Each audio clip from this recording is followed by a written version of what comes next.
This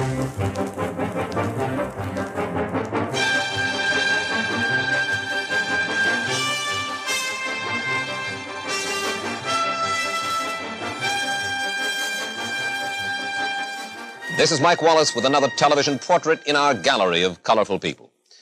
Back in 1957, a philosophical novel launched what has become virtually a philosophical movement, both in the United States and in Europe. The novel, Atlas Shrugged. Its author, Ayn Rand. Ayn Rand's philosophy, called objectivism, is creating excitement among intellectuals, businessmen, university students. And this is especially significant because Miss Rand's philosophy challenges most of the dominant intellectual, moral, and political beliefs of our time. And we'll find out why it does in just 1 minute. And now to our story with Ayn Rand, philosopher and author of The Fountainhead and Atlas Shrugged. Miss Rand, I think you'll agree that everyone seems to feel that we live in an age of crisis. Moral crisis, political crisis, and everyone spends his time analyzing it and talking about it and trying to find answers to it. Now, as a philosopher, how would you evaluate what our leadership in various areas, what our leadership is doing and saying about this age of crisis? First, our intellectual leaders, so-called. I would say that our intellectual leaders are evading and temporizing, that they have lost all directions. They have lost their convictions, and their sole principle left to them now is to please not take a stand on anything. Therefore, they are actually what I would call intellectually bankrupt. In what sense? Would you please detail what you mean when you say that they're leading us no place and that they are... In the sense that you observe everybody today is predicting disaster, doom, nuclear destruction, all kinds of horrors, and nobody is offering a solution. Nobody is talking in principles. Nobody has an organized, systematic, philosophical viewpoint. Nobody knows where we should go because nobody wishes to face moral issues. And by moral issues, what do you mean? Issues of right or wrong. Morality is the system that determines men's values and actions. And it is precisely moral issues that the intellectuals are opposed to. This is what they are evading and do not want to face. Is it that the world has become so complex, so difficult, so overwhelming that we do not know right from wrong, good from bad? The reason, let me recall for you, a couple of years ago, President Eisenhower had recalled that he had had an argument with Soviet Marshal Zhukov. And Zhukov said to Eisenhower, "You in America tell a person that he can do as he pleases. Everything that is selfish in man, you appeal to. But we, in the Soviet Union, we tell him that he must sacrifice for the state." And our president admitted later that he'd had a very tough time trying to defend our position. He said, "You run up against arguments sometimes that leave you breathless." Now, could it be that the world has become so involved, so various, that it's almost impossible for our leaders to say what is right or wrong? Yes, if they cling to the traditional morality, of which this incident is a very good illustration. You see, the traditional morality of all Western civilization has been the morality of altruism, which means the morality of self-sacrifice. In other words, the standard of what is good or right was considered to be sacrifice. Man was not permitted to have any selfish motive, morally, but was supposed to be good only when he sacrifices himself to others. Now, Zhukov was speaking consistently. The real, practical, ultimate expression of that kind of morality is a communist dictatorship where no one has a right to a private life, to a private motive or a private ambition, no private property. And everybody sacrifices to everybody else, and the result is only slavery and destruction. Now, on that altruist morality, Eisenhower could not defend America, because altruism is incompatible with freedom, with capitalism, with the American way of life. Altruism is incompatible with freedom? Totally incompatible. And incompatible with the American way of life? Yes. Would you explain what you mean? Well, the American way of life fundamentally was based on the concept of man's right to exist for his own sake. Every man's right. so that nobody sacrifices himself to others, nor others to himself. When the Bill of Rights tells you, rather the Declaration of Independence, that you have the fundamental right to the pursuit of your own happiness, this is incompatible with altruism, which tells you that it is immoral to pursue your own happiness. You must sacrifice your happiness or any value for the sake of others. Now, specify where do you get this idea about this being our current morality, that you must sacrifice yourself for others? If you mean politically today, it is implied in every bit of social legislation which sacrifices some groups to other groups, which takes the money of some people to give it to other people. Every piece of legislation which attempts to distribute products and values, every piece that coerces people, specifically economically, is based, for its justification, is based morally on the idea that man must sacrifice himself to others. This is why Zhukov was right if altruism is the moral standard. And here I want to stress that this is the disgraceful incident of current history. The president of the greatest, best, and freest country on earth could not find a moral justification against the bloodiest dictatorship in history. The moral to learn from it is that we must renounce the morality of altruism. And we must announce to the world proudly that ours is not a morality of sacrifice, but of justice. Where did this morality of sacrifice come from in our country? It came from prehistorical times. It runs through the whole tradition of Western civilization in one way or another. Specifically, religions are the carriers of it. Morality has predominantly built the monopoly of religion, and in one form or another, with various degrees, all religions advocate the morality of self-sacrifice. And for that reason, you think that religion, all organized religion, is wrong, is off base? Not for that reason only. The reason is deeper, but the reason is mysticism. Religion is only one part of mysticism. I think it is wrong to believe in any form of unprovable, non-rational knowledge. Any form of philosophy or religion that comes out against man's mind, against a rational form of perception, is wrong and destructive because it causes man to act against reality or to hold beliefs which contradict reality. Man is only his mind. He is not a feeling, he is not a heart, he is not an emotion. Oh, no. Ideally, he is a mind. Oh, no. He is all those things, except that you have to place first things first. His mind, what he thinks, or what he evades, will determine what kind of emotions he has. Ideally, a man's emotions are totally in harmony with his mind. There is no clash between them. But man does not act on his emotions. He acts on his mind, on his rational judgment, and his emotions follow. I mean, that is the proper pattern. Well, if what you say is true, then, Miss Rand, what will be the effect nationally and internationally, eventually, of our continuance along this path, this morality of altruism? Well, you see, it is an inner conflict which disarms us in any kind of issues. This is what prevents us from having a consistent policy or a consistent goal. Observe nationally. What is the general atmosphere of today? Despair and boredom. People are anxious and desperate. They know that the world is in a bad shape, but all they are offered as solution is old, stale generalities, which nobody believes anymore, and people have no sense of purpose or direction. They live range of the moment. They do not know what to expect of tomorrow. That's the general spiritual atmosphere nationally. As to internationally, we are losing the Cold War for that very reason. Observe how vacillating and temporizing our foreign policy is. We do not stand for anything specific. We're playing it range of the moment, pragmatically, while Russia is pursuing a very consistent course. And the only way we could fight Russia intellectually is on the moral ground, namely by announcing proudly that we are right, our system is right, and our purposes are right. Instead of that, we apologize for ourselves. Russia's best and only weapon is the morality of altruism. So long as we keep apologizing for ourselves, we naturally lose prestige, lose confidence, and ourselves do not know what to do because we have no long-range goal. We can't have. But, Miss Rand, I know that you abhor communism. I certainly do.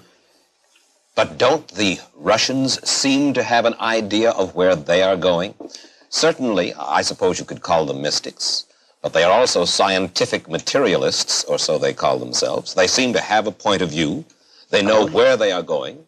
They will use almost any device to achieve what they are after. Yes. They will not admit to motives of altruism, certainly in their dealings with the opposite camp. But that is the whole point. They are consistently carrying out the morality of altruism in the only way which it can be practiced consistently. They are swallowing the whole world by announcing that it is done for the downtrodden, for the poor, for the good of the people, and observe that they will always move that millennium or that ideal a few generations ahead. They always take over countries, promise them everything, and then ask them to wait for the next generation or the next 5-year plan or the next 1,000 years. On that morality and on the communist system, nothing but destruction and enslavement can be achieved. And that is precisely what they are achieving. Observe, they're not achieving any kind of public good or general welfare. They are achieving war and destruction and terror. That's all they can achieve. But inasmuch as they can claim morality to be on their side, the rest of the world is morally disarmed against them.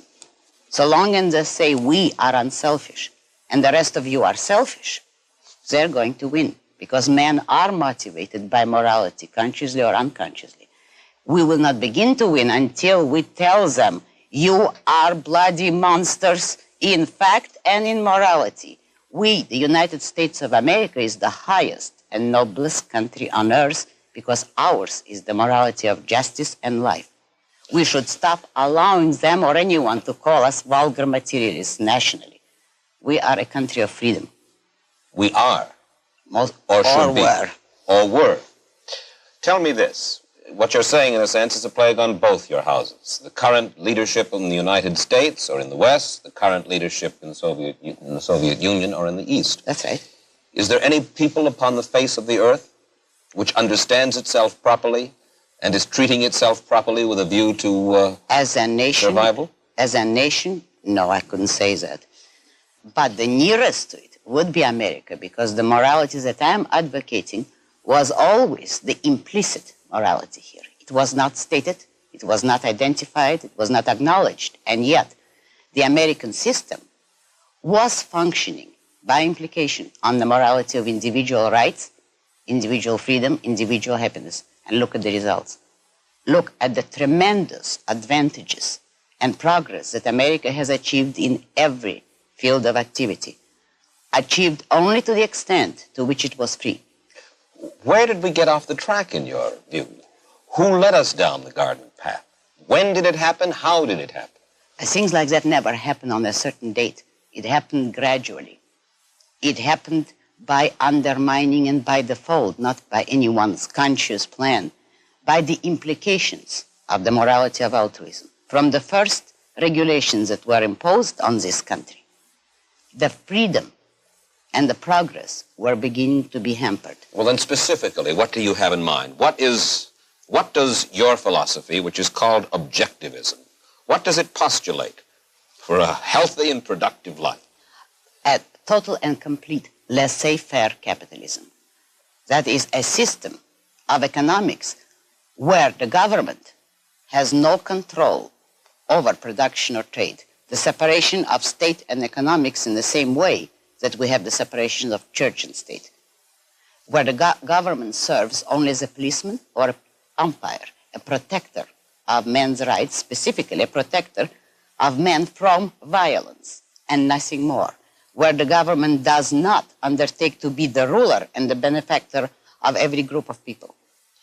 In what sense, then, does this differ from Barry Goldwater or William Buckley or Stiles Bridges' conservatism? Well, Goldwater, to my knowledge, is the one bright hope on the political scene today.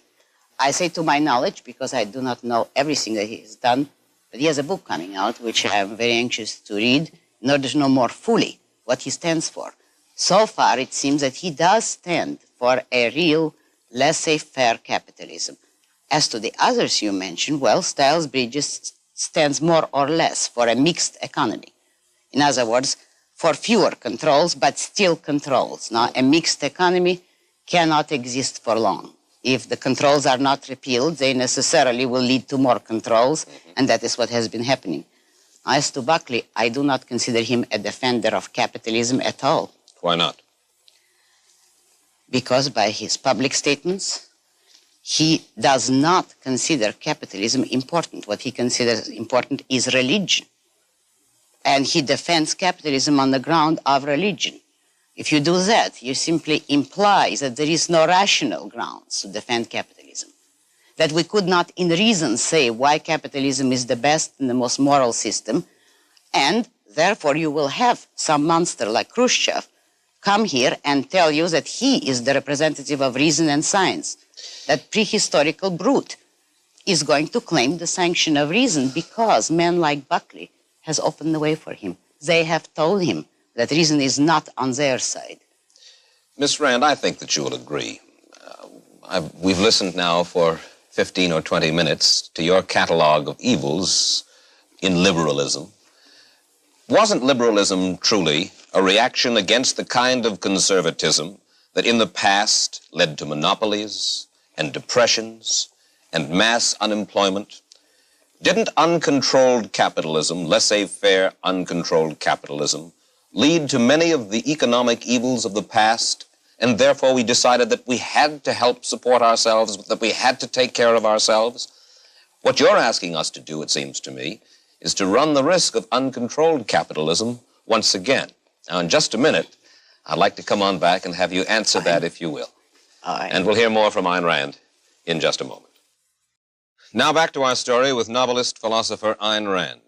Miss Rand, will you not agree that it was uncontrolled laissez-faire capitalism that led to many of the economic evils of the past? Now, that is a very important question. No, most emphatically not. But what is true is that people have been told that. The great tragedy there, historically, intellectually, is that people have never realized, and intellectuals have never observed, nor offered it to the public, the fact that all the evils for which capitalism is blamed were due not to unrestricted free trade, but to government interference into trade. Remember that we never had full laissez-faire capitalism. From the start, there were certain restrictions, there were certain government interferences and controls over the economy, and it is these controls that grew and ultimately brought us to today where we are almost not free. We're mixed, but the mixture is constantly going more and more towards controls. It was the government controls of the 1920s that led to the Depression of the 30s? Almost certainly, if you want me to be specific. It is the Federal Reserve Bank, the Federal Reserve System, which by manipulation of credit caused what is called popularly overproduction and the crash. That economists will tell you, and there is, the evidence is available. It is government controls that throw an economy out of kilter, and therefore it crashes, causing unemployment, causing financial losses. Observe that all through the 19th century, there have been periodic depressions, each longer and more severe than the preceding one. What was the other growing factor?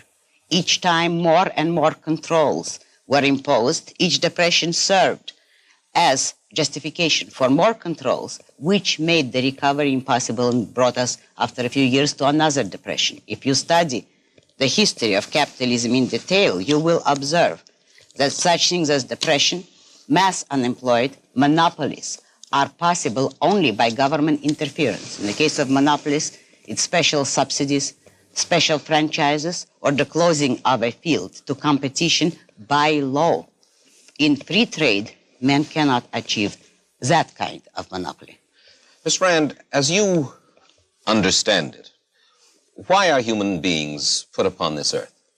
I don't believe that they're put upon this earth. I don't believe in any kind of supernatural power. Human beings are here on this earth. And what they're to do with their life is to be decided by their moral code, meaning by themselves. If you ask me what You say human beings are on this earth. One day there was day and there were human beings, and that was it. Now, not quite. You're now talking science. The question of the development of life on this planet is a very complex one. And the question of specifically on what day human beings appeared has never been answered. Delete that. What is the purpose of our being here? We set our purpose. When you speak of purpose, it is a moral issue. You should decide what is right, what to choose.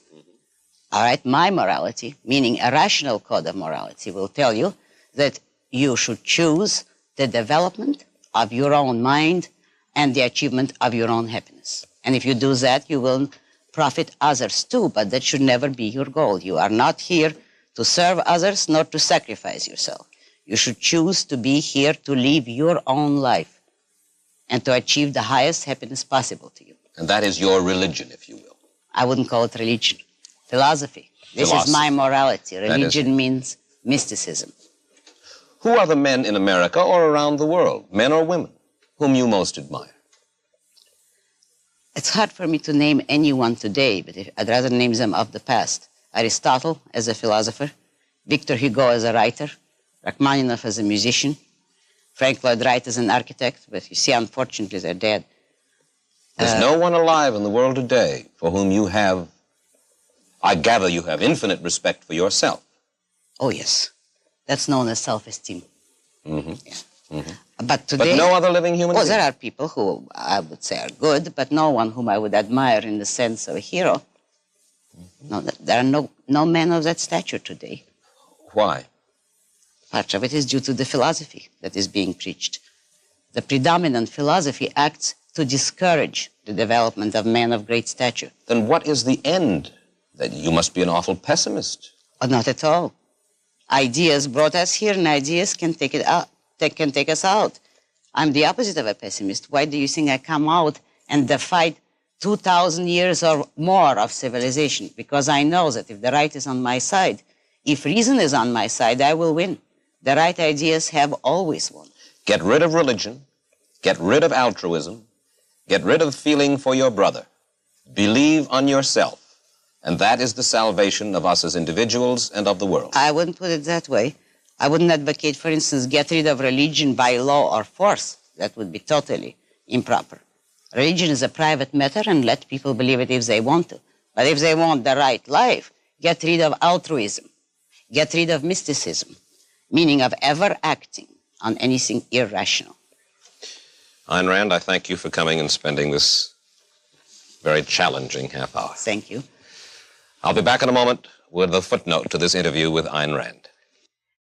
Our politicians, religious leaders, and intellectuals all agree that we are living in an age of crisis. They give their answers. Ayn Rand gives her own. And certainly her answers are challenging and different from virtually anything we hear elsewhere. We thank Ayn Rand for adding her portrait to our gallery, one of the people other people are interested in. Mike Wallace, that's it for now.